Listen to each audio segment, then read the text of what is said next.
syphilis. One, two, three.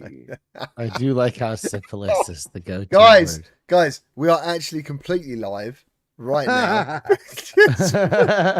Really? Was that just taken out of context? You got to be shitting me. No, I'm not, man. So What's there's up, a y'all? little bit of breaking. I'm not frozen. I was just, hey, how's it going, everyone? Thank you for joining Hi. us. Hi, I'm So Brad. breaking the fourth wall. People now see how it's done by us professionals before we go live. This is kind of a good luck thing, or a pre-show ritual for me. Whether we're talking about the CruCast or Without Parole or Virtual Strangers or Strangers in the Night, whenever I do sound check, my go-to word is syphilis. So I think so. So who just said? Oh, Substatica said GT was the first audio. You're safe. Oh, Missed oh, the and now you syphilis. got the story anyway. Yeah, So Yeah. so now you all have syphilis. Thank you. You're welcome. Good for you. hello, everyone. Happy New Year. How you doing? How's everyone been? I hope you've been having a great time. So Mash can't join us today because he's spending the night with his family. Roots can't join us today because his house might be on fire, and Brad can't make it purely because I think he just wants to talk about Steam VR. So on his Twitter posts. So yeah, he's not here. That's it. We're some people down. We are going to get some guests. I do apologise for not being more organised. A lot is happening at the moment in the background for me. But yeah, I didn't want to let you guys down. I know some of these boys, well, all three of these boys have had a fantastic trip to CES, so I'd love to hear all about that.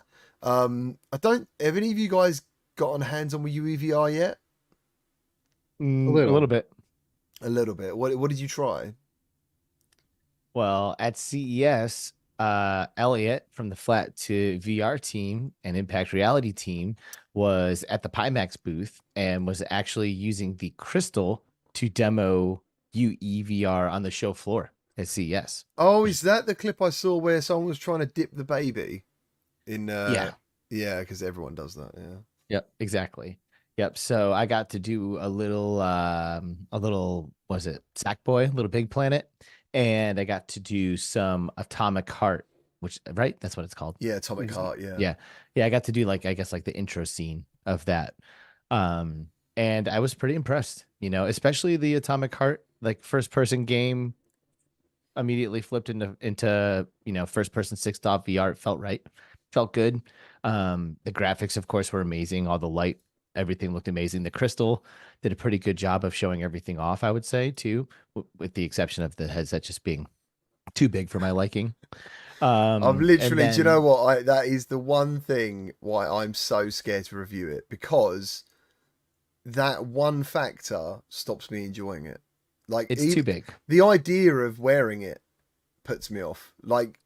That's the worst thing about it. And I'm sure I've used it, but every time I use it, I think I don't really want to be using it. And I've said to them I'll do a review on it. And when you think to yourself, this headset's probably actually really quite good for someone. It is good. Yeah. It is. Yeah. It is. I just don't know. I think the size of it takes away part of what VR spatial, whatever you want to call it now, away from immersion, because I'm so aware that I'm in it. And it doesn't matter how many times I put it on and how I adjust it. I've tried 8 to 10 times probably. I've got here ready and I'm like, right, we just got a donation saying that word, Wes. I'm like, I put it on and I'm like, oh, for fuck's sake, this thing's huge. Sorry.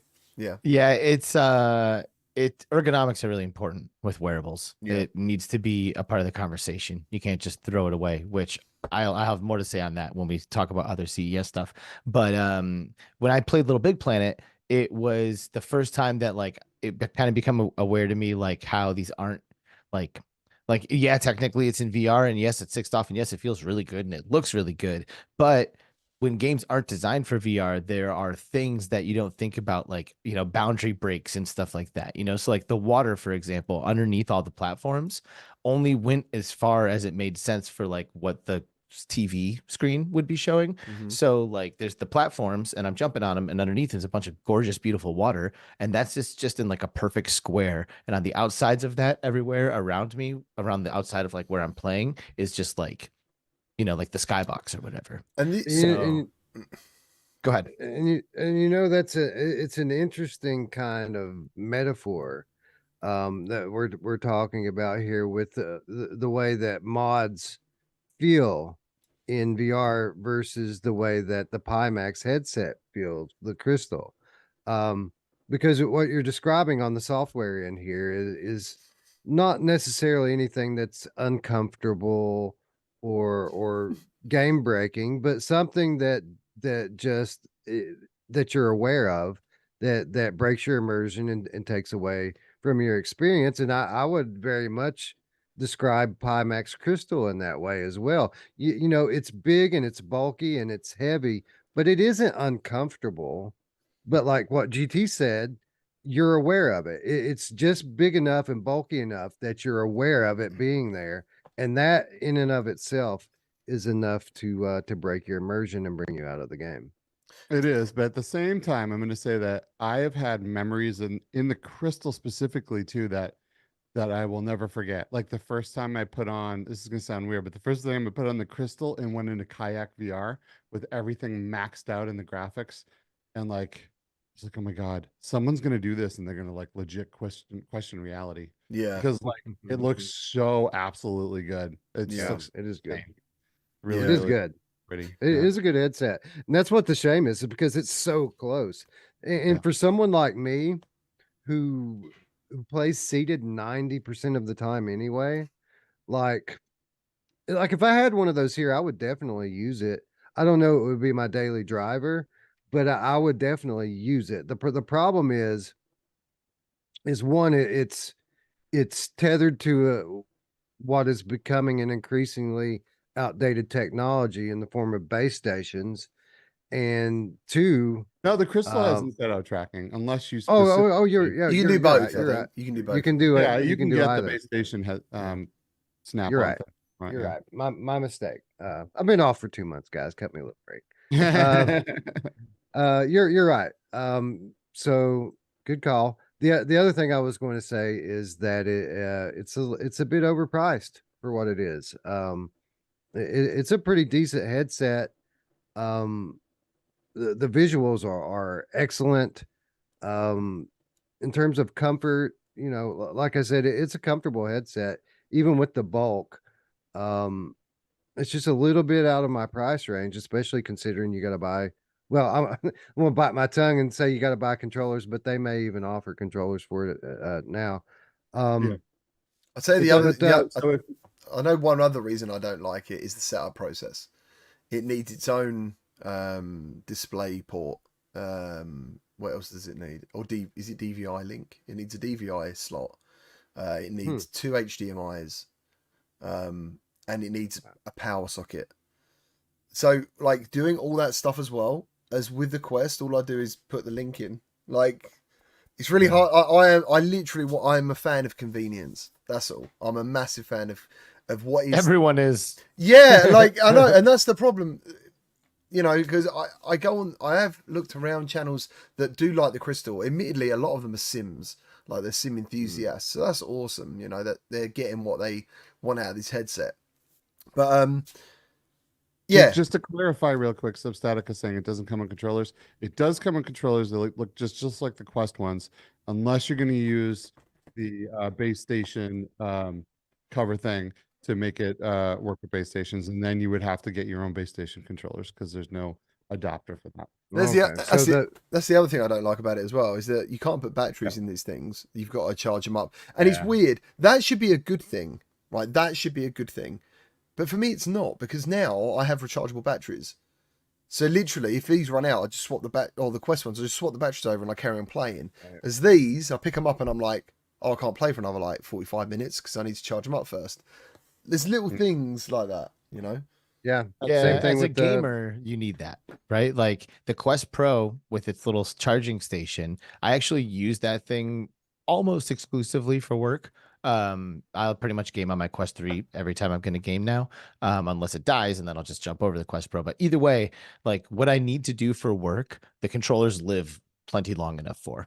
So every time I'm done with it, I just drop my stuff back on the dock. It's all good, and like I don't have to worry about batteries or anything, and it's actually really great. So, it just depends on the use case, right? I think Yeah, so. the index controllers, which is what I use daily, do not have batteries that you can just pull out and put in new ones. You do have to charge that too. And so by the end of my play sessions, usually I have a Bobo battery in each pocket with a cable running to each controller. Oh yeah, that's right. Yeah, I remember you saying. I think you should try and find somewhere that's going to make you one like Iron Man, like a fucking thing here that you can wear all the time. That'd be just keep, sick. Just keep everything Like a charged charging up. vest. Yeah, Skiva would wear it. I know he Like, would. Totally would. everywhere he goes, he has like the robot style, like headband earphone thing locked around his Oh neck. yeah, I used to. But not, I don't anymore because now I have like the wireless ones that I just pop in each ear. Fair enough. I He's used always to, though. plugged in, is the point. And he becomes yeah. like the most popular dude in the world whenever we go somewhere cold because he's rocking around this literally electric heated jacket. There's like a light glowing on it, and it's like coils inside that are warming him. Oh, And everyone's I like, "Is don't that a like the heated cold. jacket?" Yeah, they love it. I hate the cold. His more coat's than from the anything in future. whole world. You're a cyborg, bro. yeah, Dude, I was so jealous of the people that had that heated jacket because it felt really chilly in Vegas, especially on the windy days. It was cool. But with that said, when I landed here in Kentucky yesterday and walked outside the airport, 14 degrees, dude, Oh, and dang. windy. Like, oh my goodness, it's so cold right now. Yeah, see, I would need then heated pants, heated socks, heated gloves, heated face. Yeah. heated 100%. face. Right, let's give some shout outs and say hello to the community and chat. Thank you ever so much for joining us today. Really appreciate it, considering we didn't do a show last week. So thank you ever so much for remembering we still exist. First up, Michael Grant, thank you for the $2 donation. We all have syphilis with mum getting passed around. If you're listening to the audio version, there was the most massive eye roll I've ever seen when he said that word. He did not want to say it, but he did. And we appreciate that, GT. Thank you. Do you know, listen, if you're going to super chat, there's things I have to say. Do you know what I mean? So, Oh, don't say. Oh, no. you know what I mean? Well, yeah, within reason. Come on. Open the door there. You know, so Rezel VR, thank you ever so much. $10 donation. He's put congrats GT for hitting 60k spatial computing followers. Thank you, my man. Really appreciate that. Yeah, 60k today. I couldn't believe that watching that. Nice job, Nice. bro. Congrats. Wow, Yeah, man, so cool. That's so rad. It's Next really stop cool. 100.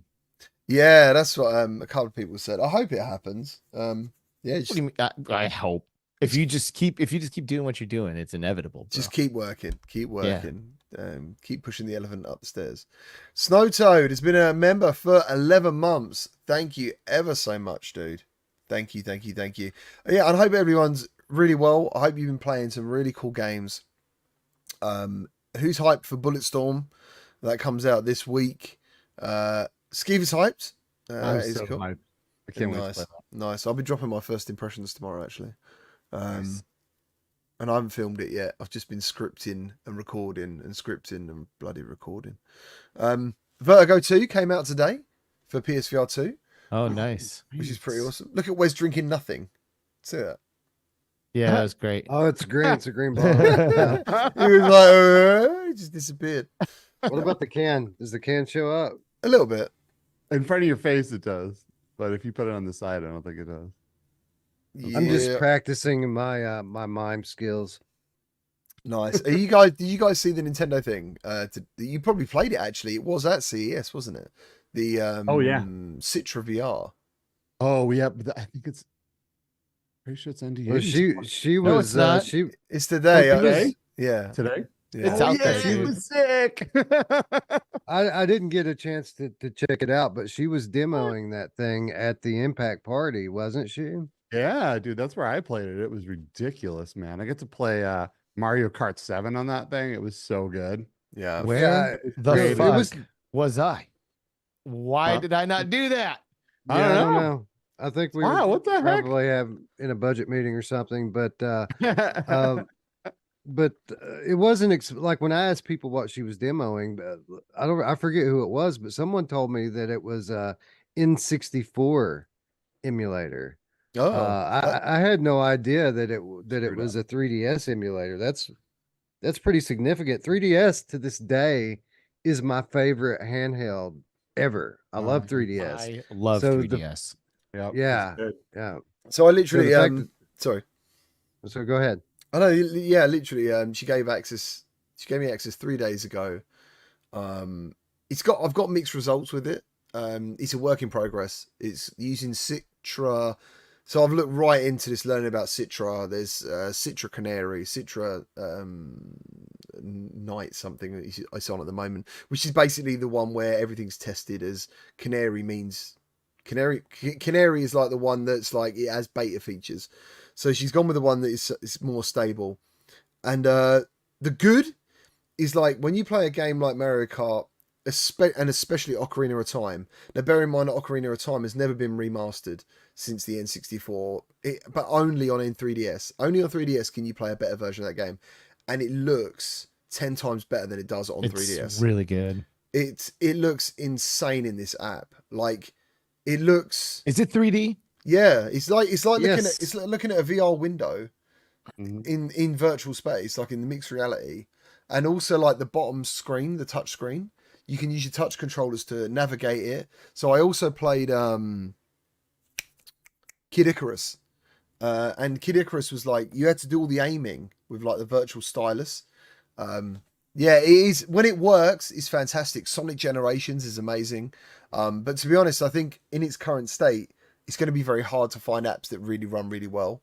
But for me personally, just playing Ocarina as it was like Well, insane. and a lot of the first party titles are going to be like utilizing the features of the 3DS to like a further extent than a lot of the other stuff. Hmm. So like maybe some of like the first party stuff might actually be some of the things that are more difficult to do, but I feel like there are a lot of amazing games on the 3DS that are just like approachable like a regular video game controller. They don't like have you aiming with the stylus on the bottom screen, or the things that you're doing on the bottom screen you can also do with button inputs. It's kind of just like a preference kind of thing. So I'm actually really excited to check this out because to what like Wes said, I love the 3DS and You're I've gonna played lose your so shit, many man. games. You're gonna lose your shit in it. It's so good. I did first time I saw it. I was like, this is incredible. Ocarina of Time was because I've got the 3DS downstairs. I was using the app and then I started playing it downstairs. Yeah, I'd love to play all of my 3DS games with it. Are there network features? So that's what I was going to say. So there's certain games that don't work currently. So Super Mario 3D, as soon as it realizes you haven't got a Mii already made, it says basically that it's going to give you a default avatar, and then it just crashes. Like, oh, the game doesn't run. So yeah, certain games that use Mii's don't work. But yeah, like it's a work in progress. But otherwise, yes.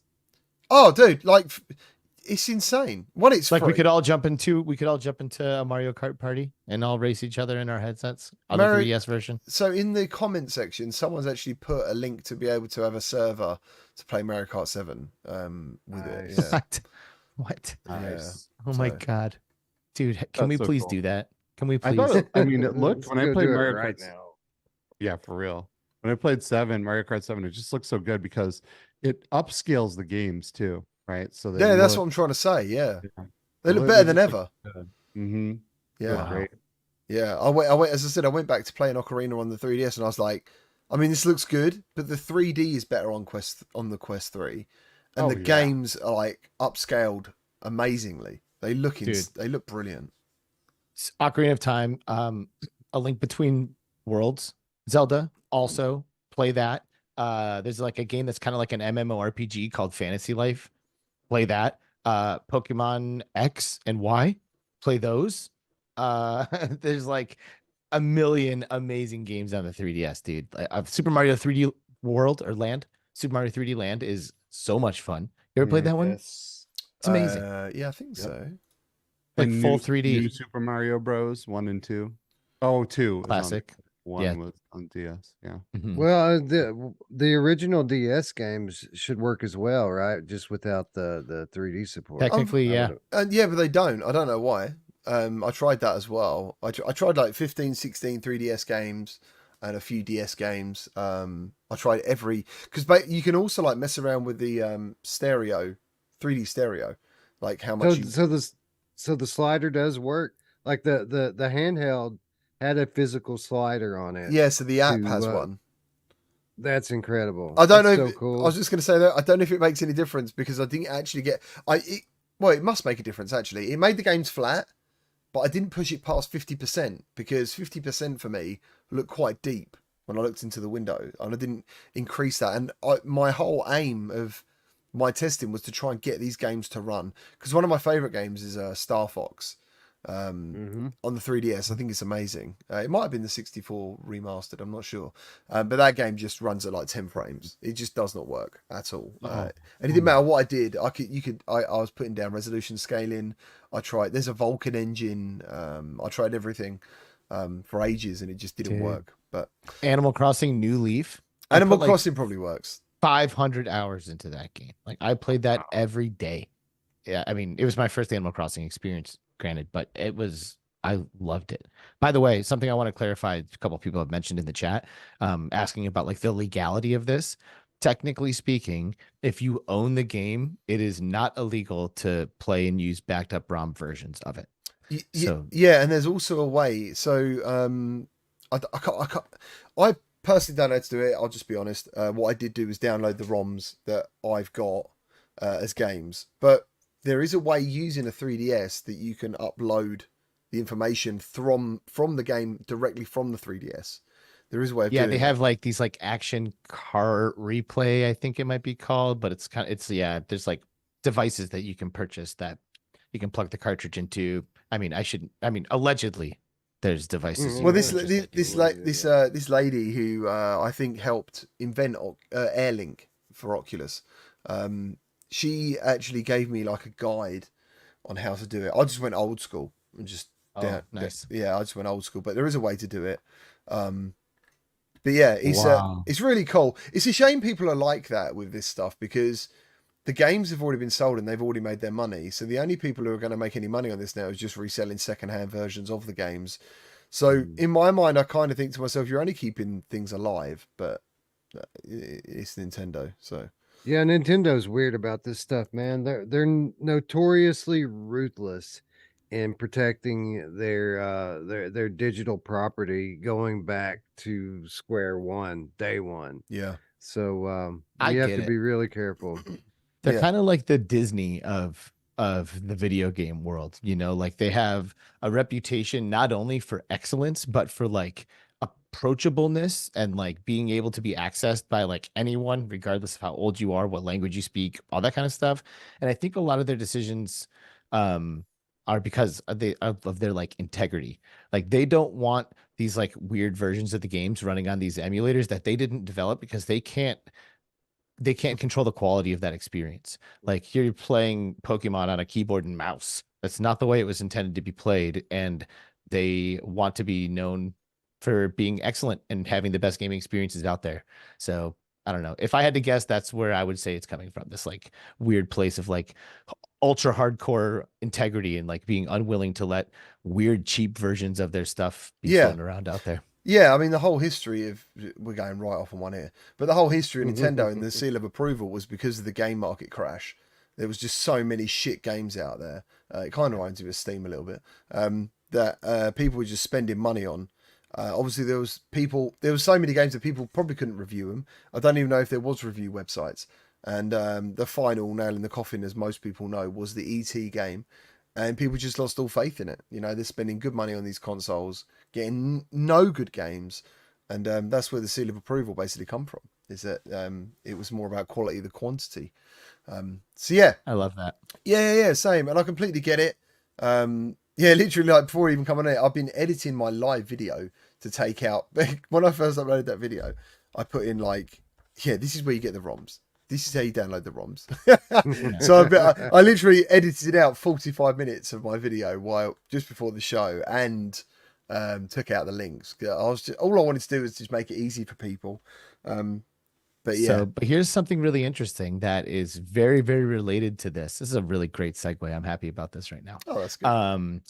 Everybody knows that if you do these ports in these different versions right, that it's undeniable. And no one denies what Team Beef does with all of the id Software titles. And it was just announced that id Software hit up Team Beef, literally about doing official versions of the ports of the VR games that they're making for the Quest, which is so exciting. Like this is like Nintendo hitting up them and being like, hey, let's make this 3DS emulator a real thing. Yeah. So super excited because we might be seeing all of these classic games that are kind of a pain in the ass to install right now get official Quest Store releases, and then maybe Team Beef will get paid, which would kind of be pretty cool. That would be awesome. I'm so stoked for that. I bet you someone from like id that was like maybe working on like the PlayStation VR version of Doom 3 or something yeah, for it and was like, wait, why, how come we couldn't make it this good? Right? Yeah. That's true. That's true. Man. Like the official version of Doom 3 VR is probably the worst version of it. Like the PC version and the Quest versions are both superior to the PlayStation VR. Yeah, and they got better, right? Especially Doom 3 when they added the real-time lighting effects in with the Quest 3. Doom 3 is so sick. good. And again, So if you have a bHaptics device, Doom 3 with bHaptics device is next level. Yes. Yeah. Yeah. So apparently it was John Carmack who was obviously a fan of what their work is, and then he pushed it to id Software, and apparently he wrote in a tweet something like, yeah, the guys are all playing the games now. And I bet it's blowing their minds like it does all of us, you know, and I don't know. Like, I don't know how it's going to go, but yeah, Alex, absolutely right. I really hope that these guys get like some official recognition.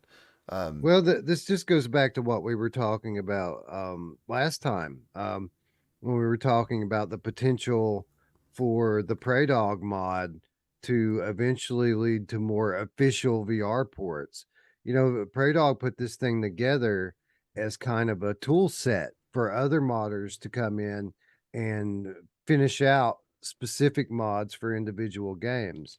As I recall, when we had Alex on to talk about the mod before it came out, I think that one of the things he said, unless I misunderstood him, is that he invited Tim Sweeney to join us, and while he declined to join us to talk about it, he did he did accept the invitation to try the mod out and give it a look. He was interested in it essentially, and I think that this move that we're seeing here with Team Beef is just the first of many that we're going to see as the XR, AR, VR, metaverse, spatial computing era begins to take root and get underway.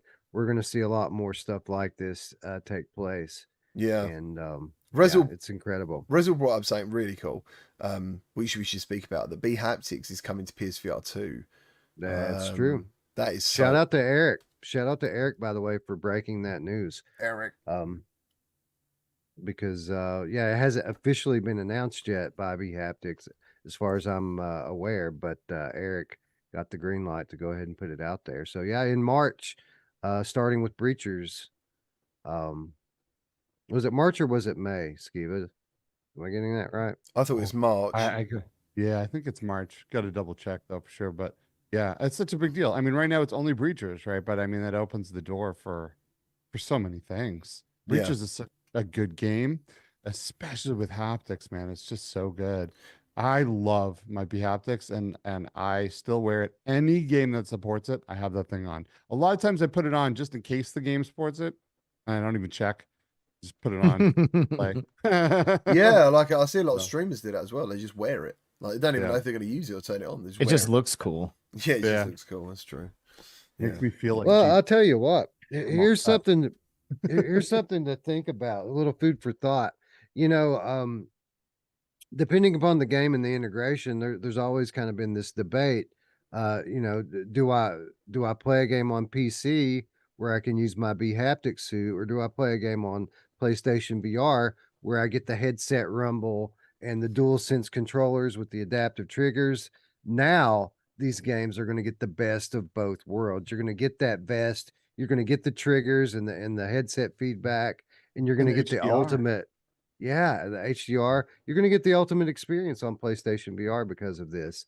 Mhm. And not only that, GT, but this is pretty significant from the standpoint of here we have Sony basically coming into an agreement to support a third party accessory, which isn't something that they often do. That's very It's kind of true. a big deal. That is very true. Yeah, I was actually going to wonder, like, is there any new equipment people need?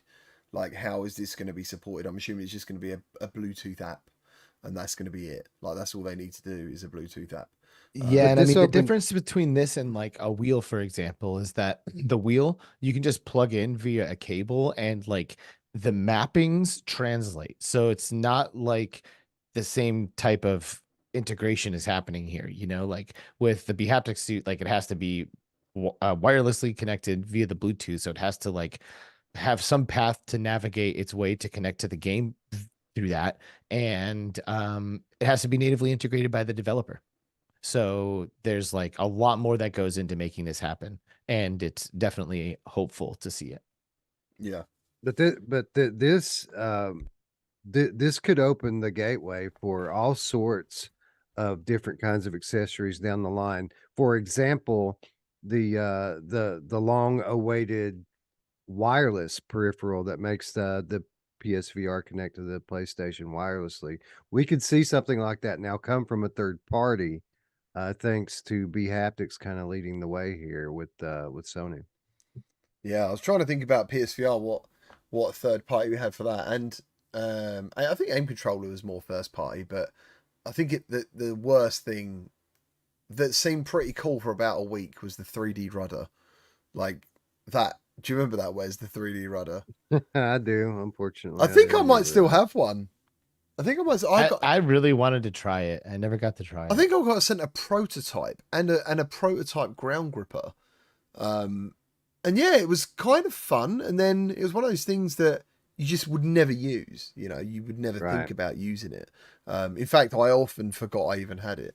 And if I did remember, then I'd have to clear a space. And I don't know. It was kind of cool, and then it was kind of just forgettable at the same time. I totally saw the need for it when you're using the moves. Like I played Yes. so Yeah. much Skyrim on the Let me see if I've PSVR. got it. Like I would have loved to have that, so that way I could free one of my hands up and could move around more naturally, keep a shield up and a sword, and not have to worry about like pointing my move in which direction I wanted to go. Like, yeah, That's how important that's how important thumbsticks are. Is that uh, they're so important that people would actually consider using something like 3D rudder. Well, fun dude, fact, I might have thrown it away. I can't find it. thrown it away. Yeah. Wow. Yeah, it's getting to the point, like I'm getting so much like stuff delivered. I don't know what to do with it. I've got a lovely crate sent to me from Arizona Sunshine 2. It's a massive wooden crate, and I'll tell you what, dude, I've stubbed my toe on it like 3 or 4 times, and like the other day I was gonna smash it against the wall. I was like, Oh, fuck no. it. Yeah, I've just got no room. I don't know what to do. I've got boxes piling up. It's like it's just what to do. Mrs. G's like, oh god. But it is good stuff. It is some good stuff. I got some. I'm reviewing these currently because I want to try many. Well, not many, but a few games. But I've got some earphones. Oh, I got those too. I haven't tried them yet. Yeah. Off earphones. Earphone. Yeah, from Bobo. So I'm currently testing them. Oh, I've got a so one of the things with my MetaQuest 3, I'm really with the Bobo M3 head strap. I'm kind of happy with the actual normal face cover or face cushion that comes with the Quest. In combination, it's actually all right. But I would love a really good, like, comfortable face cover. And apparently AMVR has got one that is awesome. Which M3 are you using? The Pro or the? The Pro, yeah. Well, the Mini hasn't got any battery capability, has it? No, it does. You just have to pull it off of. If they didn't send you one, you can unscrew the little back. It has the cover, and then you put in the battery module. What do I do? There's 3 little screws on the back headpiece. Oh yeah. Yeah, you take those off and you just put the battery module in there, and then it works exactly the same. So yeah, they just probably didn't send you one because maybe they figured you weren't using the Quest 2 one anymore, and you could just pull it off of that. Ah, I wish you would have fucking told me that. I know. They don't tell people these things. I don't That's know when why. I got it. I was like, why do I need this? But yeah, I thought to myself the only reason I could think about it is because maybe it's more affordable. But Yeah, I mean, so you can buy it without it, right? Then you can buy the additional battery thing. So the pricing is kind of is good for both types of people. Plus, I'm using the mini exclusively now because that's the type of head strap I really like. I like the Pro, especially for mixed reality experiences. I pull off the facial interface, and I do MR. But when it comes to just standard VR gaming, that M3 Mini is exactly what I want for a head strap. nice, bro. Nice. I love Bobo, by the way. I'm feeling like Wes. Wes looks really chill today. It's like I'm a little bit. I don't know if I would call it chill. I'm I'm kind of decompressing at the moment. Yeah, I'm Maybe. still Yeah. still kind of recovering. My voice was trash Yeah. for a couple days there, and Real. it's like you're pushing, you wake up, you don't. Here's something they don't tell you about Vegas. You don't drink water there. No one drinks water. No. It's not a No. thing. Good. It's not a part of your day. Only alcohol. Yeah, you Or just you go to don't. jail. It's the only way Yeah. you get arrested in Vegas is drinking water. It's there's just water doesn't exist. So we're like rehydrating and getting my voice back. good man. Good. Good man. You had a few. You had a few waters tonight, sir. Just I one had- with lunch, officer. Yeah, Have a few yeah. waters. Vegas is the place of debauchery. That's for sure. So tell me about what was your favorite bits of CES? Like, what are the things you came away most impressed with? Personally, I looked at lots of TV stuff on YouTube. I struggled to find much VR. Personally, Who wants to take this? Skeever. Yeah, You you know take who it, else wants to Nico. take this? Hey. Ah. Hey, So I think yeah, my- she does. You guys. I think my favorite You thing guys. was the new X-Real glasses. Hmm. They were so sick. So now they are completely sixed off with hand tracking. And Okay. oh man, the hand tracking worked really well.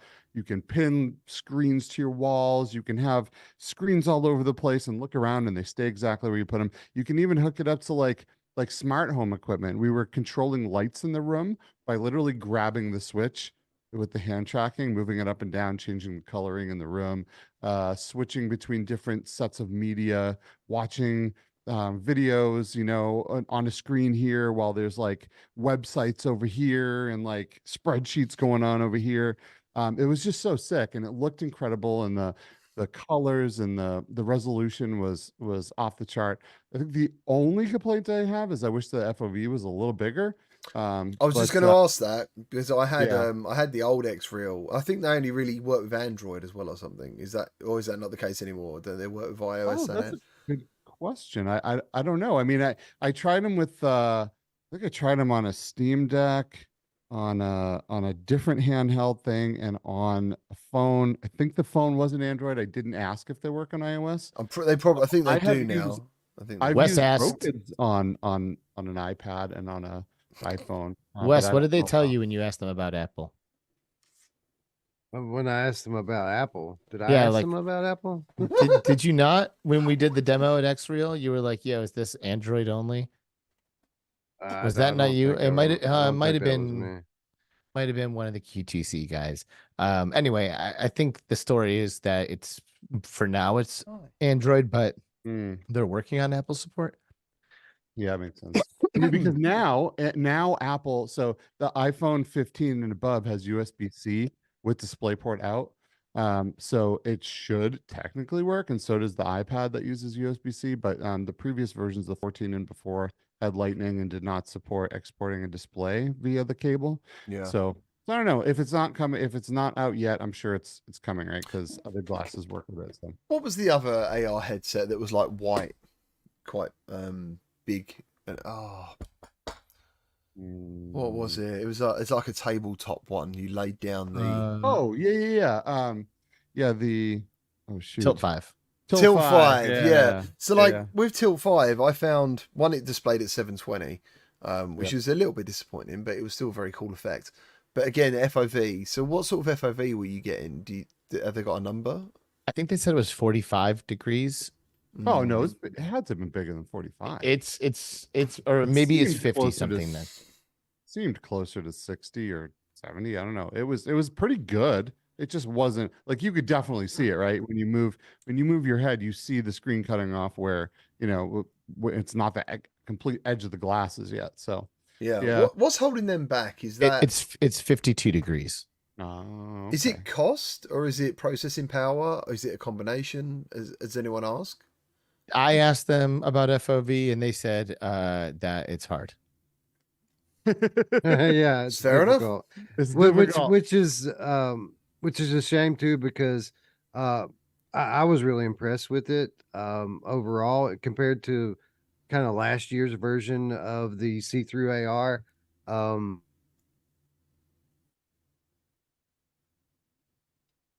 Oh, did Wes freeze Quality or of Oh. the quality of the displays. Oh, that was exciting. Wes, What? you froze What? up, right? And I genuinely thought Yeah. you were frozen as a person. I thought this guy, he's done too much, and he's literally just broke down live. I thought he was thinking really Yeah. hard. I was like, Okay. what's gonna happen?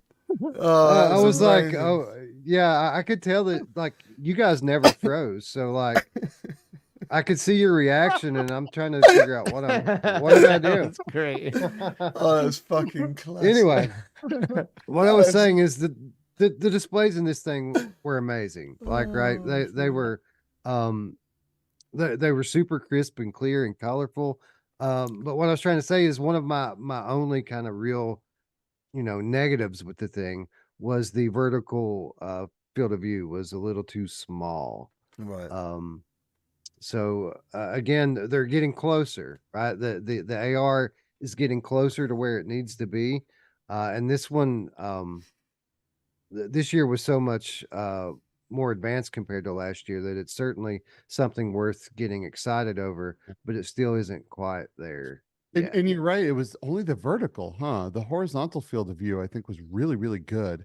And when you look at the glasses themselves, you can tell the part where it's beaming down the display only comes about halfway down the glasses. But from the other side, they look like regular sunglasses, right? Which is kind of exciting. You don't look, you maybe Yeah. someone notice You know, you, right? There was a lens manufacturer that was showing off some AR lenses that were like mounted to these poles, and they had these like 3 horizontal lines on them. Did you see those? Yeah, Yeah. yeah, so- Those really impressed me. Like now these are not like 3 off, 6 off. These aren't like XR glasses at all. Well, I guess they're just AR glasses, but for like a display and for like text messages and stuff like that. And the glass was really transparent. Like one of the things about the X Real and a lot of the other glasses like them is like technically, yes, they're transparent. You can see through them, but also not super well. Like they're still usually kind of tinted, kind of dark. There's like stuff going on, and it's not. I wouldn't just like walking around wearing the X Real glasses at the convention. Like it Yeah, wouldn't be for comfortable. sure. But with something like those lenses, I absolutely would, because there's these like 3 horizontal lines on them that the images get displayed to. But when they get super up close to your eye, you're not able to like see them. You kind of just look straight through them, and you can see the room around you perfectly, and you can see your texts clear as day floating right in front of your face. So AR is getting super, super exciting. Yeah, I think something else I wanted to mention about those X Reels too. When with Roku glasses, for example, right? If you want to black out the background completely to use them, you put a physical shield on them, and it kind of turns everything black. And then the picture, if you're in a bright scenario, then you can see the picture real well. But with the X Reels, there's a button, and you hit the button, and then everything blacks out, except for the picture, which I thought was a really cool thing as well. that is cool, especially if you want to be immersed in a film you're watching or something.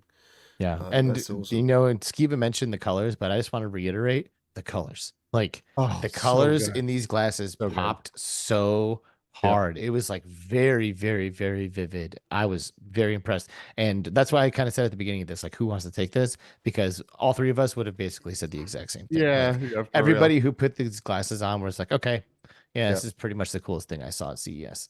Yeah. Wow. My Well, second coolest was also another set of AR glasses. I want to shout out real quick to Kyle Riesenbeck in the chat too from Upload VR. Thanks for coming by.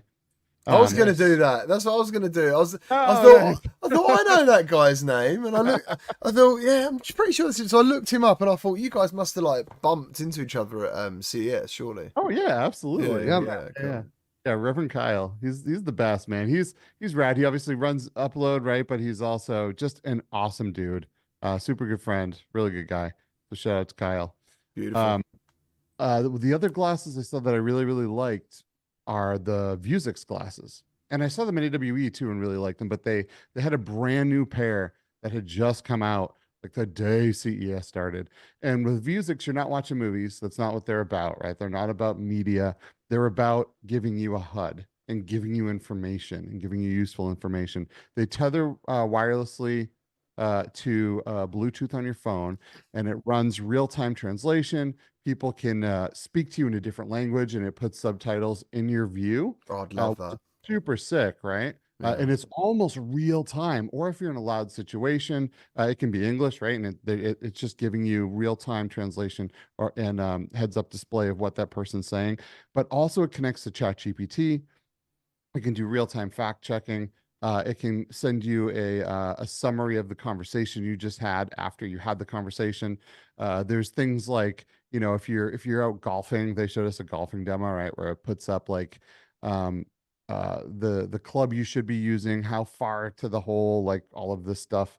So it was really cool. It gives you really cool information in super thin and light glasses, like as thin as what I'm wearing right now. Absolutely nutty. Yeah, that's Right. really cool. Stuff. Yep. That's awesome. So, was there any games there? There was a Godzilla location based thing in the DPVR booth, which I didn't demo it. Did either I of you did. guys check out the Yeah. Godzilla thing? It was so much fun. It was Is stupid. it really? Oh yeah. It was, oh my God, we had a blast. So the chairs move, you get a headset on, you have a physical Gatling gun that's on the thing in front of you that's shaking while you're shooting it, right? And you're just kind of flying through. I don't know if you're in a helicopter or you're in some kind of air thing, right? And you're just flying through and battling these monsters. It's very arcadey, a whole lot of things coming at you all the time that you're just kind of spraying with bullets. And it was just a ton of fun. I really, really enjoyed it. And I love Godzilla as well, by the way. Dude, So- have you seen Godzilla -1? Yeah, No. I saw it. Alex, I what do did you not. reckon? I mean, I thought it was great. It's the kind of movie you got to go to the movies to see. Yeah. You know, Yeah. it was Hear this. it was interesting, kept me captivated the whole time, and We was quite lucky. 7 out of 10. We went and saw it in 4DX. So even though the screen is like flat, the whole cinema moves. The seats move. If you go on the beach, you smell the sea, you smell the beach. Sick. If water sprays up on the screen, you get sprayed with water, air jets, and you know that basically, if anyone has ever watched Godzilla, he has like a plasma breath shot or something he does. Yeah. And yeah, my daughter lost her popcorn. I lost my phone and my car keys when that happened. Like the whole, No way. honestly, the whole cinema shook that much. It was fucking insane. And when we're at sea, the seats are all doing this. Like it was so, honestly, it was so bloody good. Wow. I definitely think it added I think you're right. It's a 7 out of 10. But with the cinema experience, it was like a 9 out of 10. Wow. I walked because Godzilla's a dick in this film. He's not like the other Godzillas you see where he's He's like, a good guy. yeah, he's a dick, but he's our dick. Like, no, Godzilla, He's there to Godzilla, protect yeah. the people from the other monsters. Yeah. yeah, no, not this. Yeah, he I is the feel ya. monster, and he is an absolute wanker, and I think that's so good. Wow. I love it. It- That's it's how funny, Godzilla yes- should be. I'm gonna definitely check that out because I love Godzilla. Oh, it's fucking Yesterday awesome, I- dude. Yesterday, I binge watched the show Monarch, Legacy of Monsters on Apple TV, and it's live action. It's all big name actors, right? But it's like 10 episodes of like cool Godzilla stuff. Super rad. Oh, Yeah. that does So. sound good. Mhm. That does All sound right. good. So before we move on from CES, I do need to talk about the coolest thing that I saw the whole week that I was in Vegas. And that has to be, without a shadow of a doubt, Strippers. Omega Mart. No, the strippers were nice, but Mega nothing compared to Omega Mart at Area 15. So I need to By shout Meow out Wolf. Yes. Meow Wolf. People were there from Walkabout Mini Golf as well. They were our gracious host, and people had told me, Alex specifically, you had told me just how amazing Omega Mart is, in so many words. But what I came to realize within 30 minutes of being in this thing is that there are no words to describe this. This is one of the most incredible things that I've ever seen, What the hell and I is was it? absolutely blown away by it. Snapping, dude, I am snapping over here. I cannot agree with you more. What? It is a fully immersive experience, bro. Like you walk through the doors of No this headset. thing Yeah. and it's like you're in a VR game and there's so much to explore. There's so much to do. There's so much to find out and discover and it keeps you it just like your jaw's on the floor the entire time you're there. Like it's a collective art exhibit made from like hundreds of people. This huge warehouse-sized interactive psychedelic art story. GT, let me tell you, man, this thing they use lighting and other things to create optical illusions. But there's so much of it. Like this is a big warehouse with over multiple floors, and they incorporate story and lore into it. And there's interactive, like electric gaming component to it. It's literally like being in a game, but there's no headset. But the way that they use optical illusions and lighting, um, like things change right in front of your face. Like they literally, it's almost like a hallucination, but it's not. It's just an illusion, and it's a collection of hundreds of these illusions with a story and background and puzzles. It's incredible. So when You you know, say Walkabout Mini Golf, was this DLC or something for the game, Omega Mart or something? Is it So, there's a crossover, isn't there? Meow Wolf worked with Walkabout Mini Golf to create a course, and the course they created was loosely built, I believe, on the Denver location, which is completely different than the Omega Mart location. Right. But by far the Meow Wolf Walkabout course is by far my favorite course. It is so good. Oh. Every hole blows your mind. You're like, I can't get any better than this. But it does every single time. So it's really, really good, but it is nowhere, it's still nowhere near the scale and just how absolutely nutty Omega Mart is in person, yeah. man. So Yeah, good. the Meow Wolf course in Walkabout is one of my favorite courses in the entire collection of Walkabout, but it does no justice. It does not hold a candle to the real life experience. Like I oftentimes describe um like what the perfect VR game would be for me, and this kind of surreal experience where you catch things in your peripheral vision and you never know what's going to happen, the next time you turn around. This place is the VR game that I want people to make. Like we talk about it being like a VR game in real life, but the fact of the matter is that no one's really made this game yet that I want them to make. But here it is in real life with no need for a headset.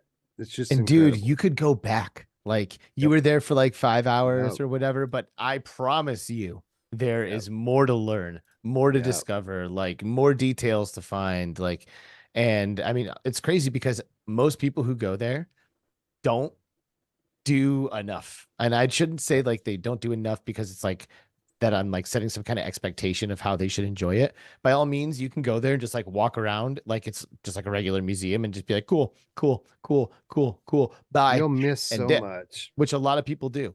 But there is so much to participate in, so much interactivity in there, and like so much like mystery and like mystique. Like I don't know, it's rad. It is so And rad. it would be very easy to miss so much. I wonder, I wish there was some way to tell how many people just walk into the original, just the beginning store and leave thinking that's everything without ever Yeah, even finding one yeah. of the hidden entrances into this place. So when you walk in, it looks like a convenience store, but everything on the shelves is absolutely nutty. Like I bought this stuff called vegan goat pus. Like they have like dehydrated water. Like they have the Mm. weirdest stuff in there, right?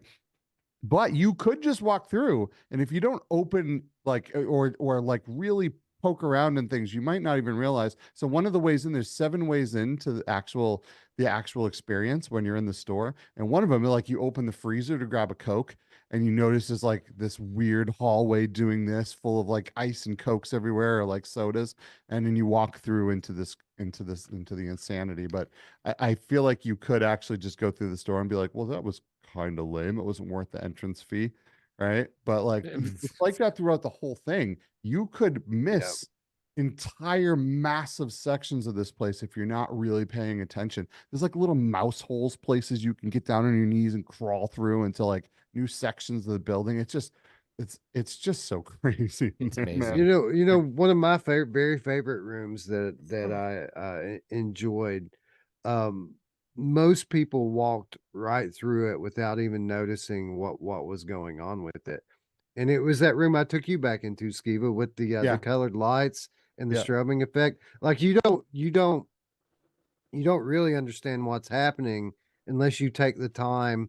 Literally, you have to take 2 or 3 minutes to kind of examine any yeah, one of those photos on the wall. But if you stand there and stare at it, then you start to see what the draw of the room is, and what the effect is. And I don't want to spoil it for anyone who's going to go in there and experience it for themselves. yeah. But if you are one of these people that end up going in there to check this out, take your time, really study it, because there's so much that'll go right over your head if you're not watching for it. Yeah, for real. Sounds amazing. It's so And good. And yeah, Owlwolf and Walkabout both were kind enough to get like I think there was like a group of 38 of us. Originally they're like, "You guys want to go?" I'm like, "Yeah, it's like 5 of us, sure." 38 people later. They're like, thank you, Meow Wolf. Thank you, Walkabout Mini Golf, for kind of for getting us in there and showing people around, and like it was absolutely great. So yeah. last question before we move on, spoiler free. Wes, I'm assuming you triggered at like an event while you were in there. An event. Did have to you, be was more there a time where you specific. realized that you triggered an event? I mean, there were things like that. There's like, I don't want to Nothing like say seemed too to like much. nothing seemed like super significant, but yeah, there were things where that you trigger So there's while something while that you're there. happens, like there's like a takeover thing that happens. Did you notice that when you Oh were in no. the grocery No, I store? don't I don't. See, like I Oh, can't. while you were in the grocery. Oh, I When mean, you're, I noticed the story bit where there was something like that they'd happening. like pop Yeah. on, they're like, Yeah. "Yo, what's up, dudes? Yeah. We're here." Yeah. Yeah, Yeah. Yeah. that is being triggered by people who are there. Like you can like do stuff and like progress through the story to like make that happen out in the store. So Oh, like that's every time that cool. happens, it's because someone reached that point. And there's and without I don't shouldn't even I don't I like I'm so excited about it. But there's like multiple paths that you can take to. Like Yeah, there's like a that path you can take this happened. way and a path you can take this way. That happened probably 6 or 7 times while I was shopping. Like after I came out of the exhibit and uh was shopping for souvenirs in the store.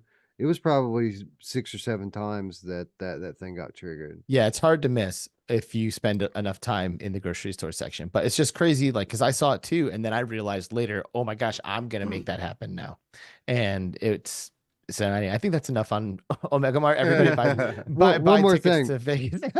One more thing. You know what one of my favorite things about this thing was too? You know, there's so many different ways to uncover lore. There's so much like volumes and volumes of stuff to read. But one of my favorite things was the telephone system because there were phone numbers everywhere throughout this thing, and they work. They all work. I love it. But the moral Sounds of the story here is mental. do not go to Vegas and skip Omega Mart. Don't do it. Make sure you go there. Not if you like immersion, which I Which think we all everyone here do. does was a VR thing. Everyone here loves VR. If you love VR, you're gonna love this for sure. Nice. That sounds absolutely insane. Like, It's so good. if I ever go So to good. Vegas, I'm definitely going to do it. As I said, I sort of learnt about it from Walkabout Mini Golf a little bit, but I've just, while you was talking, I found a clip and you basically described what I saw. It looks brilliant. It really does. Pretty It's wild stuff. incredible. Yeah. It's literally I couldn't believe it. I still can't believe it. The people who created that must have taken so many hallucinogens. Like Yeah. some of the stuff Yeah. in there, you're like, oh, I saw something like that on a very heavy trip once. Yeah. Mhm. Without question. Yeah. Dude, I just to completely flip the script, I tried Lethal Company yesterday in VR. Nice. Have you Yeah. guys played the game or played it in VR at all? My No. my daughter and my nephew are heavy into that game. I haven't tried it myself yet, but they're asking me to mod it so that we can all go in and play together. It's actually really easy as well. You use something called Thunderstore, and then you Mhm. just like they gave me a list of what mods to use, so we increased the amount of people in there, so you could play with 40 people at once. There was something called skin mimics, so like it would record what other team players said, and the monsters would basically play what your friends were saying to you, so you think it's your friends with you, but it's not as a monster. I Yeah, love it, that. like lowers you in, right? Oh, Lowers what, you- this game is do you know, it's weird. It didn't make any sense to me outside of VR. For some reason, I started it and I was like, I'm not really getting this game. Like, I'm not really understanding it. I don't know why. When I went into it in VR, I was like, I get this completely. I don't know what the explanation for that is. I'm not sure, but yeah, definitely do it. It's super fun. And it's do it as soon as So how do you possible. play there's this a game? group going in on Wednesday night, but I might try to Nice. get in. Playing the game is really simple. The whole idea is, in a nutshell, you're all on a spaceship. You have like I think 3 days to earn a certain amount of money over the 3 days, to not then get ejected into space. You got to collect enough scrap. So you basically land, get scrap, bring the scrap back, take off. That's the perfect mission. But these planets are just hostile, and everything wants to kill you. And there's fucking giant monsters walking around. Beardo Benjo picked a planet that was in a permanent eclipse, which is where the monsters just want to fucking get you in the dark. The game's dark. It's scary. People die easy. There's mines, monsters, guns, like turrets. It's just a blast, mate. Like, and everyone gets lost. And it's also got like what's the thing where I forgot the word. Like if you speak, you're in a certain area. You have to be quite close to someone. Proximity chat. It's got proximity yeah. chat, and that is the best bit because you'll be running around. Like I was with a couple of people, and I was like, "Yeah, I'm gonna go this way." They're like, "Yeah, all right." So I walked along, and I'm going along. I opened the door, and then I turned around, and no fucker was there. I was like, "Hello." No one was coming. I was like, "Oh my god!" So you're walking around all scared. It's just so much fun, and I took off and left Beardo on the planet at once. Yeah. Wow. Oh man. Everyone died. Remind me not to go to an alien planet with you. Well, GT. basically every other crew member had died. Right? It's like Among Us for adults. So every crew member had died. Right? All their bodies were back on the ship, which means you get to, I think this means you get to then all be involved in the next day. And there was a monster. I was walking back to the ship and a monster was in the fucking ship. Someone forgot to close the door. So this like T-Rexy thing come out of the ship and I was like, fuck. Like everyone must be dead now. So I went to the ship, closed the door, And then there was actually one other person, I don't know who it was, they was screaming. And I opened the door and a fucking massive dinosaur leg went past. So I was like, fuck that, close the door again. And then, yeah. And then I turned around, I was like, are you coming in or not? I was like, no, fuck this. So I started the ship up. And then just like proximity check, you got to imagine it. Beardo going, oh, no, way. And yeah, I took off. That was actually... Oh my gosh. It's like the classic trolley experiment, but in VR, you have to like make a choice sometimes. And, Yeah. your ethical dilemma boiled down to whether or not you were going to live or they were going to live. And you closed that door. You took off. So, yeah, man. Survivors survive. Survivors it. survive, GT. That's it. We learn a lot about ourselves in these VR experiences. Yeah, don't get me wrong, dude. As I said, I opened the door. I was like, get in here. I waited, and then I do have like barriers. Oh yeah, we all have a threshold. Yeah, yeah. There's a threshold, and Yeah. I'm like, right, I'm out. Right. It's not all black and white. There are many shades of gray, right? Thank you Indeed. to Paradise Decay for the £2 donation. He's put shout out to Mickey Bear in the chat for being a legend, and yeah, he's been dropping game keys all through the show. Thank you ever so much. Shout out Mickey. Mickey, he's been dropping some fire keys in there today too. Like from the very beginning, all throughout the show, Mickey's doing what Mickey does. Yeah. And I want to shout out Mickey because I got to meet him in real life for the first time in Vegas last week. So it was cool getting to hang out with Mickey. I got to meet Assassin 32. I got to meet Ryan Brannon and hang out with these guys last week. So shout out to all those guys. It was good to finally meet you in person. Yeah, it was And, rad hanging out with all you yeah. guys. It was great. Yeah. It's Yeah. really special, Good isn't it, dudes. when you meet people like that? Absolutely. Because you've been talking to them for years. Literally, Yeah. probably years you've been speaking to them. I want to shout Mine- out this guy Juan too. That he was at the impact party. I don't even know who this guy was, but he walked up and like asked me how Roots was and why he didn't come. And like I sit and talk to this dude for probably a half an hour. He was a great guy from Puerto Rico. Yeah. And so shout him out too if he's watching out there. It was good to meet you as well. What was his name?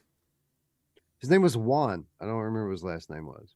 Ah, nice. And that party. I know I'm biased, right? Because it was my company that threw it, and I invited most of the people. But that party was so fire. Yeah, it was a It sick really party, was yeah. ridiculous. It was absolutely ridiculous. That is fucking... He did look really good. I was looking at the pictures. Who else was there? It was Nacy. Yeah. Jay a Brad. lot of people were there. There was so many. There was, over 300 people that came. There were probably, I don't know what, 20 or 25 content creators that were there. There was a lot. Did Thrill turn up? Did Thrill go? Thrill and Really Fear, this was not. the very first CES, Yeah. but they weren't there. Yeah, I talked to him beforehand. He had moved and all of this stuff was happening, and he just couldn't make it. But we definitely missed the both of them, man. It wasn't quite the same without them there because they're always such a key part of CES, so they were missed. Yeah.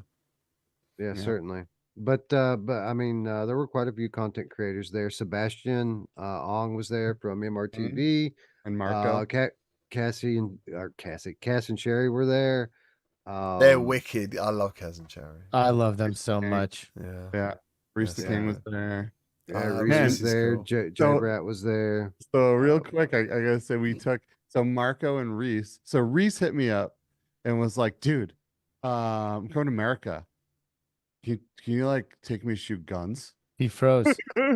So we got a bunch of people together. We got like Marco from MRTV. We got like Tribe Grey Wolf and Jordy Grey Wolf and Short Stack and Alex and the Q2C guys and we all went to Battlefield Vegas where we got like AK-47s and M4s and Uzis. Battlefield Vegas. It was ridiculous, and we just all blasted away hundreds of dollars in ammo, and it was amazing. And I feel like Reese definitely feels like he is now an American. I saw his tweet. It was so sick, yo. Like I've shot guns a handful of times in my life, a good amount of times, probably more than the average person. And I've been to a shooting range before, and there was like, hey, you want to go to a shooting range? I'm like, yeah, sure. That sounds like a good time. I like shooting guns. I did not know it was going to be shooting those guns. They were fully Yep. automatic AK, fully automatic suppressed assault rifles. Like, and I squeezed the trigger and did not let go, dude. Yeah. Just like blasting off rounds. It was insane. Did you So much fun. did you do an There were automatic shotgun? No, Or no. semi-auto shotgun? Shoddy. We should have Yeah. grabbed auto shotties. That would have been sick. You could rent a tank and drive it over a car. and press cars on it. You could Of course fire you can in minigun. America. Yeah, America, baby. Yeah. You could, Not you could everywhere in fire- America. It's Oh, like yeah, just at this true. place. Just at this place. True. They had So- you could rent a minigun, and this thing fired. It gave you 100 rounds, and it was like $350 for the 100 rounds in the minigun. That thing, if you hold the trigger, the 100 rounds last 1.6 seconds. What is the fucking point of that? Do you know what I mean? Like, Dude, it is insane. Like for me, squeezing the trigger and like feeling the power of the weapon, like that thing is kicking hard. It wants to jump out of your hands. Like it does not want to stay there, but you make it stay there. It's like, and you're like holding it and you're trying to aim it. It's just like, like bouncing all over the place. And it's like halfway through the clip, you like really get it. It's like when you can like really wrestle it down. And that feeling is addicting. Like could they give you 25 rounds in each clip, and I would pay for 100 or two. When I did it, I was really pleased. Like, because I've always seen the stories where like people fire a shotgun and they go flying, or it hurts their arm, or like I found the weapons actually really comfortable to fire. But I definitely had like a fear, because it was almost like I was doing something I should never do. That's what it felt like inside. Like, yeah. Like, I don't know if you've ever shoplifted as a kid or done anything like that. You know what I mean? Like, there's something that tells you shouldn't be doing this, but you do it anyway, kind of thing. Totally. That's I some mean, strong programming there, bro. they're killing machines. They are designed to kill Yeah. people. And like we as VR gamers spend so much time in first person holding our hands up, pretending that we're shooting guns and squeezing the trigger. But like you forget how much power these things have. Like when you're standing next to a gun and it goes off, it is enough to knock you on your ass when you're not even shooting it. Yeah. Like just standing next to someone, it's just like boom, it's like a car hit the wall next to you. Like insane amounts of power. So for me, it actually kind of like reminds me and like helps me respect it a little bit. I'm like, oh yeah, these are not toys. Like this is some super crazy shit. That was the thing. And I think I was with J-Man Curly, and when he said have a go at the shotgun, because he just has like this area at home, I think he just shoots them, and it was just like, yeah, bro, pull it back. He was just like, this is fun. This is like what I experienced as a kid when I fired water guns at a fucking theme park. But this shotgun, when I shot it, I thought, like, people, like, you're not going to survive that. You're not going to. No. Mm-hmm. It was crazy. And, shout out to the instructors at Battlefield Vegas, because not only were they like insanely courteous and kind, they were also very professional and very safe. Like, you're thinking like, because, it is scary a little bit. Like you have to realize what's happening there. There are bullets flying all over the place. It's like accidents happen, and people lose control of weapons, stuff goes down. And I'm thinking to myself, I'm like, okay, what's actually preventing somebody from just like whipping around with this AK right See, now? right, And okay. just clearing the room. So and here's what's preventing them. Yeah. These instructors, they are there with a hand on your shoulder at all times. And I guarantee they are trained for anyone, just if they swing a barrel in any direction, they're going to disarm you so fast. So like, I want to say, right man, on you. this is probably why I felt the way I did. They fucking left us in the room. At one point, the guy who was there, like who looks like a sheriff, fucked off. And I thought what you thought. And when I said it to someone, they went, well, you're a bit crazy for thinking about it in the first place. And I was like, what, thinking about the possibility of anyone suddenly going, yeah, my time's done anyway. Yeah. Fucking killing everyone because they want to be a knob. Like, Yeah. I had those thoughts. And that was just Yeah. crazy. So, but you're saying these guys were like there the whole time. They were on it. Professional, courteous, Mate. safe, like They explained everything. They load the gun for you. They put it in the chamber. They hand it to you. As soon as you're done, they take it out of your hands. Like really smooth, Oh, really professional. Like yeah. I felt it. We all had a blast. Everybody Mm-hmm. felt safe and comfortable, and it was just fun. Just feeling the power of those weapons. You know, we pretend to shoot them all the time, and to fire a full auto AK was. I will not be soon forgetting that. Yeah. I'm not gonna. I'm That not. M- Dude, that Sorry. M4, man, the M4. Like people, like I remember Reese was firing the M4, and me and Alex, was it me? I can't remember. We were standing behind, and like it was just it was like sending these shock waves through our entire body. Like I felt my teeth rattling almost.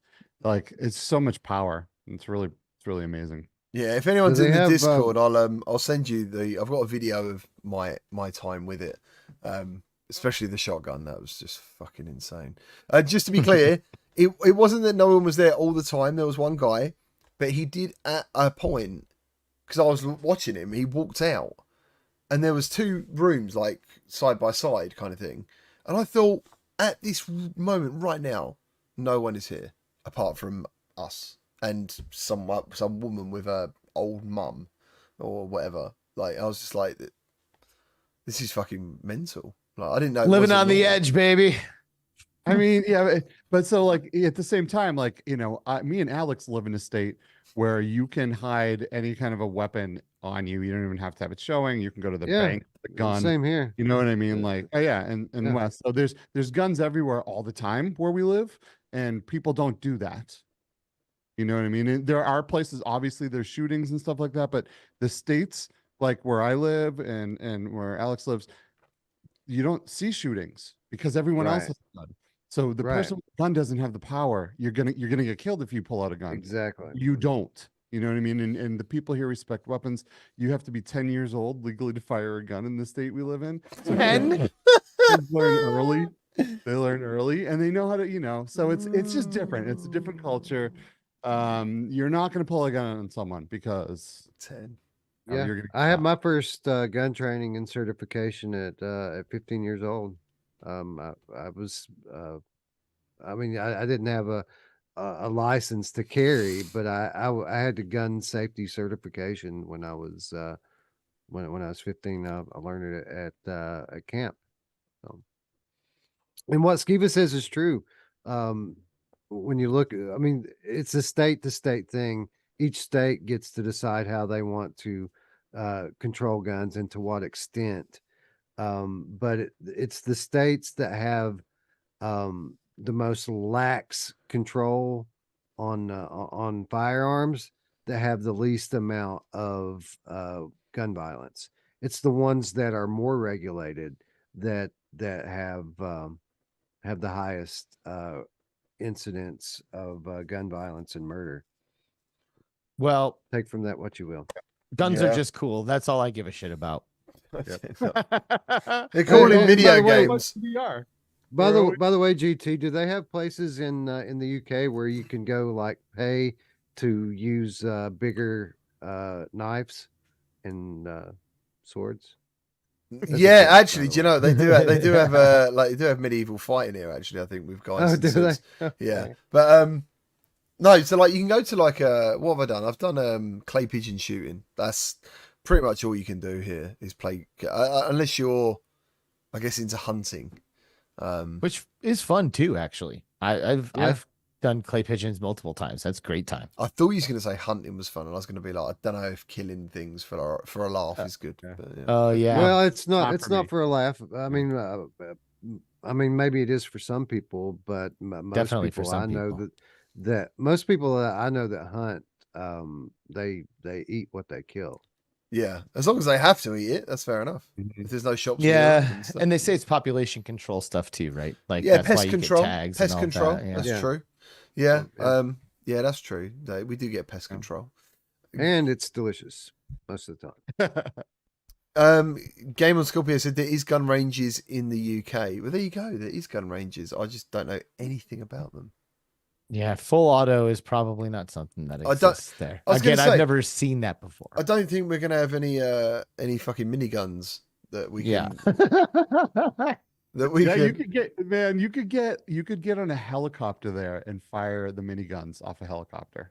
Can you really? Yeah. Oh my. Dude, they have everything there. It's insane. It's just like trying to make you feel like you're in a movie. Like that's the whole Exactly. idea. It's And, like, yeah. and it's Vegas, right? So like people win stupid amounts of money. So I mean, most of the time they lose stupid amounts of money, but the people who Yes. win go there and they just spend stupid amounts of money on doing these things, crushing cars and tanks and like firing miniguns, and like they don't care if $300 for 100 rounds that's gone in 2 seconds. Doesn't matter. They let us film everything. We took our Yeah. time. We filmed everything we wanted. We ran around in there and just had a blast. That was fun. This is probably the most non-VR Yeah, right. episode of True. all time. It's Vegas, Well, baby. It's a But- pretty but- good representation of my last month of my life anyway. It's not like I've had a ton of time to play VR. But kind of to bring it back around, I was able to play a little bit on the at the Pimax booth of the Prey Dog mod, which was an interesting um situation for me because I was able to actually I tested this mod out quite some time ago. And the game I played back then was Returnal. And at the time it was third person and it didn't run all that well, but I could see the potential for it. This was early on, right? Um Now fast forward like a year later, I'm playing this thing on the super high res Pimax Crystal. It runs buttery smooth. It's absolutely beautiful, and it's in first person with 6 degrees of freedom motion controls. Yeah. Um, it was so incredible. I played it until the headset died. Like it was pretty impressive, man. I gotta say. It's my favorite UVR experience, Returnal. Oh yeah. Yeah, I loved it. Like, I've played that game a lot, and I just remember the first time I went in there and I shot a gun and I saw all the leaves kick up with the laser Yeah. going through the leaves. I noticed that too. And I was just like, fuck, I've never seen that before. That's insane.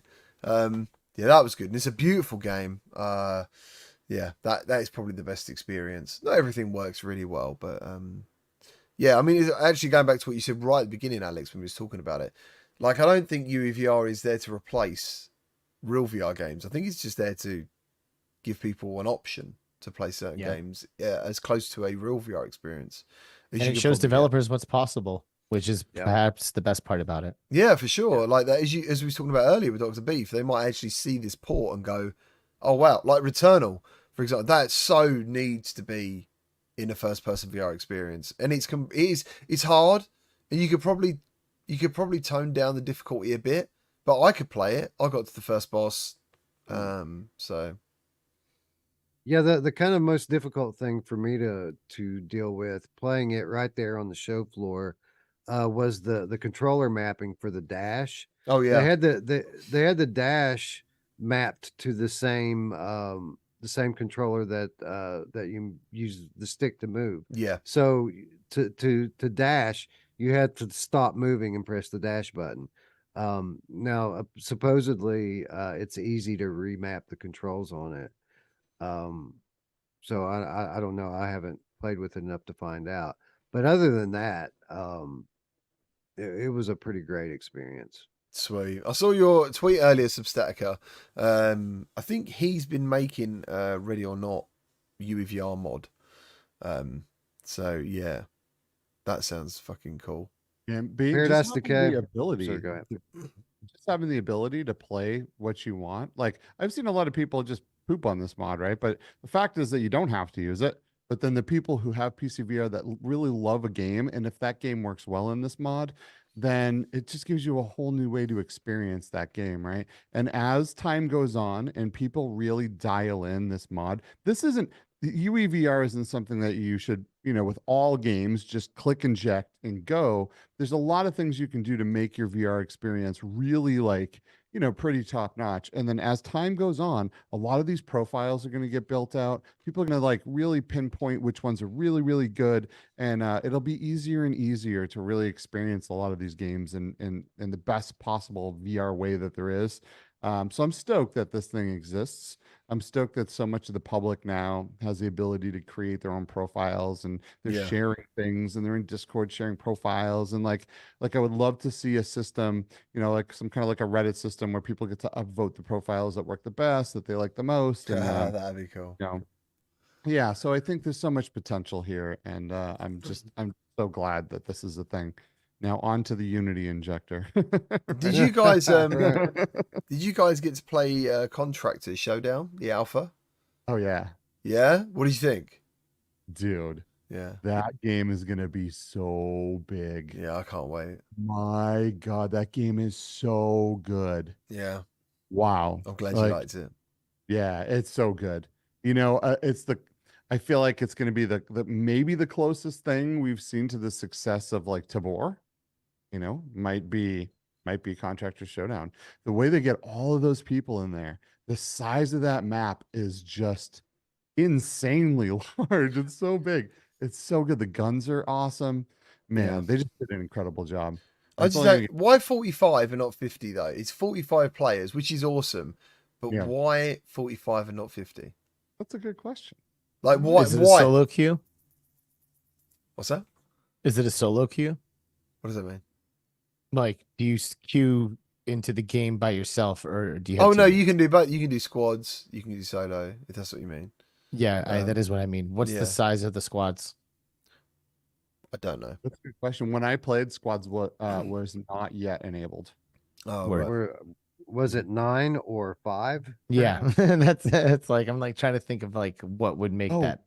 Actually, the squads were working, but you couldn't get into the game as a squad. Whoever you ended up with was who you ended up That's with. it. Yeah, it was just I couldn't control it. I just end up with people a bit like when I Yeah. just joined Population 1 with randoms. I can't remember how many was it. Was it 3 or 4? I don't I'm remember. gonna guess 3. Yeah. Well, 3 doesn't go into 45, which is why I'm asking. Oh, I don't It know. does. It goes into 45 15 times. Oh, you're Uh, right. It does. So that's probably why, because 3 Oh, doesn't there go you into go. 50. Yeah, I knew that. That's why I didn't say anything. So, Nah. but There it yeah, I can't wait for that. So the beta hopefully will be coming soon. And another game you guys need to look into if you haven't already. It's called Heartshot. Have you heard of Heartshot? I haven't even heard of this. Has anyone in the chat heard of Heartshot? Because only recently have I found out about it. Only recently have I seen the developers done a vlog of the game, and the trailer looks like it's got me so excited. It looks so cool. It's almost like a retro style background graphics that kind of looks like PS1 with really cool graphics on top. Excellent weapons. I need to know if you guys have seen it because I'll just play the trailer if you haven't. Yeah, I'm watching the trailer right now. Yeah, I was pulling it up as we speak. All I right, would love right. to. I'm going to show it Yeah. because a couple of people haven't seen it, and then I Yeah, think show we it. should call it a day, mate. Yeah, I think so. Call it a day. This has been a very, very, very random show today. It has been. Nah, we've just allowed ourselves to go off on the tangents, but it always comes back to VR. It always Yeah. comes out, oh my god, what am I doing here? I don't want to do that. Well, it's funny, right? I think like the gun thing, what are like 99% of us do the most in VR? Exactly. Guns. You do? No, yeah, it is guns. Most games. Shooting stuff. That's true. Oh, this looks good. Yeah. Wow. Yeah, it looks Your pretty matter looks awesome. cool, and that looks cool. It looks like looks kind of like a Half-Life game so far. Yes, yeah. So it's like you don't really see much, but you fucking went up. Terrain.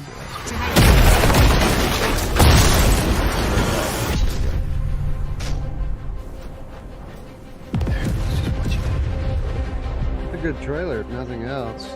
All right, Agent. Dude. Oh, Time it's for Plan B. available now, huh? Early access? No, not yet. Should So be it was simple. meant to come out on January Get in, 11th. get the intel, And then it's been pushed back to and get the February hell like out. the 23rd or 22nd. But yeah, you got like magnetic gloves. How hard could it be? There's just something about the gameplay that just really At least you'll be well caught equipped. my eye. To be honest, everything about this made me really excited. Yeah. It looks so good. Do you know? Remember when I look at the enemies, it reminds me of the Hell Games. When I think about them cool stuff. Where did you hear about this at, GT? This went completely under my radar. I have no idea. I actually can't remember. I just remember seeing it, and I was like, "That looks fucking cool." And then if you type in Heartshot, you'll find the developers' vlog on their video. That may be how I find it. Actually, is their vlog. So, because I made like That is great. Like, sorry, I'm just responding. Never mind. say I'm it. I'm just reacting to the trailer, and like it just like came right out of my fucking brain. What into did you? my- What into is you my gonna mouth. say? What is you gonna say? It's great how when they're shooting the enemies in the trailer, how they're pulling the guns to their hands before they have time to hit the floor. Like they kill the enemy, Yeah. they drop their gun, and as it's on the way to the ground, you suck it to your hands and start using it. Like that was pretty. I sick. loved the Captain America bit where he threw the disc Yeah, and it fucking that was bounced cool. around. I loved that, and I loved it when he caught the knife.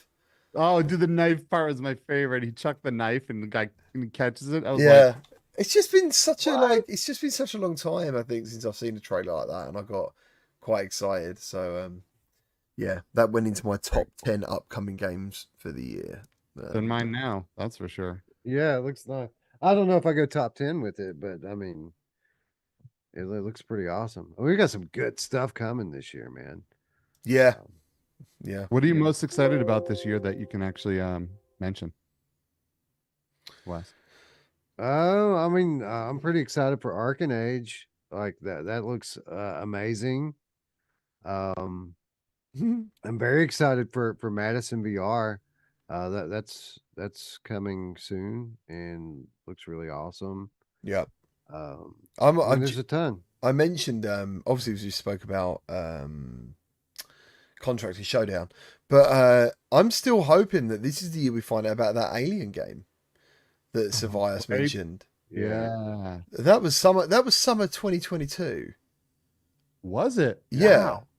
So I'm thinking to myself, dude, we are like due something this year. Oh yeah, for sure. And they talked Yeah. a little bit about it last year. I don't know if we talked about it on the CruCast or not, but one of the game directors over there did an interview second half last year, and they were asked or they started the interview off specifically talking about that Aliens game, and one of the things they said about it that got me excited, and a lot of people in Without Parole community excited about it, was that they're describing it as a spiritual uh, sequel to Aliens Isolation, Oh. which is a bit of a different type of game than what most of us were expecting out of Servios, right? It was Servios. They typically are good at like arcade style games that are pretty but aren't the deepest in terms of substance. But a game like Alien Isolation, that's completely different than anything we would have expected out of Servios, and I think it's much more closely aligned with what most people would want this game to be. So, I mean, it's I don't know pretty if cool. I don't know if you've seen the messaging of this game, but it actually sounds like the old Jaguar Aliens game. Like you are a Marine who wants revenge on the Xenomorphs, and it's an original story set between the first film Alien and the second film Aliens. That's what it says on the website. That's cool. So I'm stoked for that. I love Aliens, man. I love that whole franchise so much. It's one of my top franchises ever. So I'm stoked to play that game. what about Behemoth? I It don't looks know. like it's up my alley. I'd probably play that. Yeah. Did I hope it's what everyone thinks it's going to be. Yeah, If it is, exactly. I mean, if it is, I'm sure it's going to be incredible. Yeah, exactly that. Um, Exactly that. It looks insane. It looks like a cross between Skyrim and Shadow of the Colossus. Like it looks fucking cool. Have they showed gameplay for that yet? Nope. It looks like a cross between two of the best video games ever made. Yeah, there's one screen. As far as I know, there's one screenshot, and it's the one I used for my thumbnail, like yesterday. yeah, there were they I think it was 2 or 3 still images they put out that wasn't gameplay necessarily, but they were rendered in engine. That's it, captured in engine. And they were interesting, man, because it wasn't just like you versus these colossal beasts, but it looked like that there were other human enemies as well that were kind of running towards you with the beast at their back. Hmm. And by the way, these beasts had trees growing on them and things like this to suggest that you could be walking along scaling a mountain, and then all of a sudden the mountain comes to life, and you're on some colossal Sounds like God of War. It sounds Yeah. like Asgard's Wrath as well. Mm. If you've got up to a certain point in Asgard's Wrath, which the way you just reacted then, Skeevy, you haven't. I haven't got No, to that I haven't part, made no. that far yet. No, I haven't made that far yet. It's fucking honestly, you can't judge that game until you at least do the first half. I've been having fun with that game. I haven't got to that point yet, but I've definitely been enjoying. Mate, just literally stop doing any side quests, get the story, and make it your aim to unlock the second character, because that whole part is how you're going to get hooked in the game. Okay, I mean, I need to stop breaking pots. Is my thing. They don't get nothing. You don't get anything out of them. You do. Yeah, you do. You're not I get fucking stuff out of anything pot. worth though. Like Nothing good. It's not like exactly. pockets and stuff, right? But if there is something to get out of a pot, I'm gonna break every pot in the game. Pots are a That's mugs good. game. Pots You are won't a know mugs if I- game.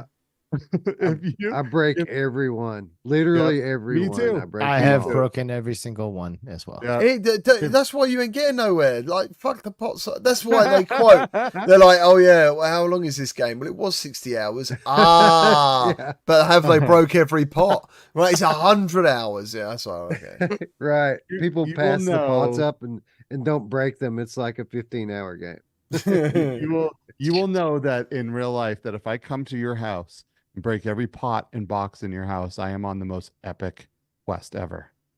That's right. Yeah. You Yeah. might find a couple of quarters in Don't one of do them that, that's it. Skeever. I've got some really good pots.